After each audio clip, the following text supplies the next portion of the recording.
dating someone? Are you married? Like, what? Because for so long, your personal life was always in the news, Jim, and now it's been like we're grasping for straws. Tell us We have been starved. We have been starved, so we want to know: is there a wife? Isn't that what makes this really incredible? Dude, but this is tea talk, and this is the first time we're ever speaking together. Even if it's so coffee, give me the truth. The truth is the truth. Okay, so tell me. See, I want to know. My social media space tells the entirety of who I am. Okay, but I want to know if you have a wife at home, if you have kids. But I am divorced. Everybody knows that.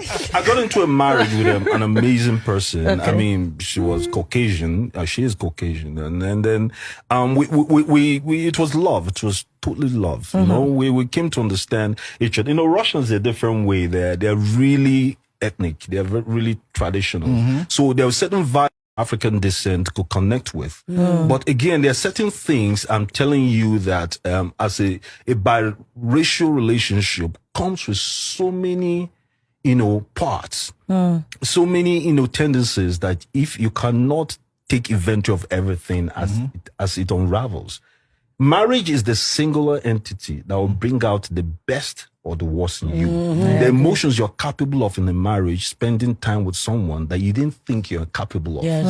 Okay? It will bring out the worst in you and the best in you. It is the people that surmounted that managed those two ends that survived. The ones that couldn't. I was dealing with two perils that I could not contain. I just lost my mom. You know my relationship with her more than any other person. So that wasn't my mom. That's my best friend. That's right. And so I was in a place where I didn't know how to navigate the emotions this woman was giving me. I just needed somebody to stick. I'm far more successful now. I'm far more understanding of who I am. I've grown older. I had like 30 friends there that could come to my aid. I have 4 now. It's enough. Yeah, it's enough. 4 is even too That's much. all I need. The 4 plus me, 2 associates, 2 are close. So I understand. So anybody that's coming to my space right now, people keep debating, is it on your terms? Yes, it is. Yes. It really is. Yes. Because I'm bringing 3/4 of that table. My nigga. Jim dropping gems. So when you come with yours, better come correct. The great party.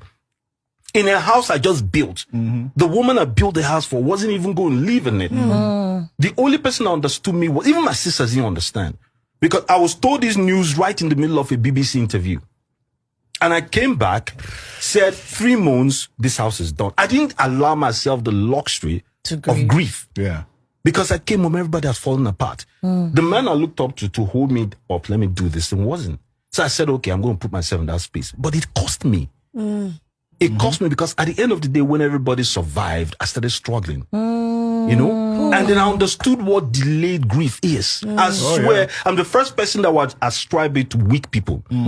But when it hit me, like phone calls I couldn't erase from my phone, accounts I told them, we owned businesses together, certain things we did together.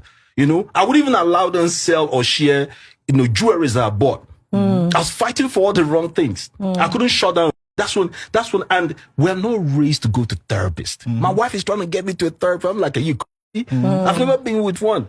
It's a sign of weakness for a man from my ex-wife to go and sit with a therapist and tell him my tea or her my tea. So I dealt with it. And while I was dealing with it, the best way I knew, because you're unprepared for this, she was trying to get a reciprocal for the love she was given in the union. So it didn't work. Yeah. Okay. And that is as simple as that. So would you do it again? Get married Absolutely. again? I love being married. He would tell you. We're miles away. I love answering to somebody and somebody answering to me. I love being in a partnership of certain coincidence where you're enforcing your vision and mission together. I enjoyed being married, but I've grown wiser for it. I've come to understand again that there's certain parts, a spiritual part of it as well, that you must take into cognizance when you make your next move. I'm in a different place in my life, and without sounding any way, she didn't need me that way.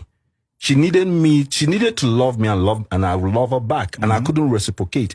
I turned all my attention on our child. And she didn't know how to deal with it. It's a difficult thing for a woman to be jealous of her child. It's a difficult thing. So I am not sitting here and saying that it's entirely my fault. But then I was also a child of circumstances. I was dealing with two parallels that I didn't know how to merge them. Okay, I didn't grieve properly. I was like the second head of a family. My father had fallen apart emotionally. I had only sisters, and that's the thing that people don't understand the gift they have when they call certain people brothers. A brother in your life can literally save you. That's another man in your life. You don't have to shoulder certain things that society expects us to shoulder. As men, as Africans, as Nigerians, as Igbo men. You're literally told not to show emotion because you just lost the best person in your life. People are out there making arrangements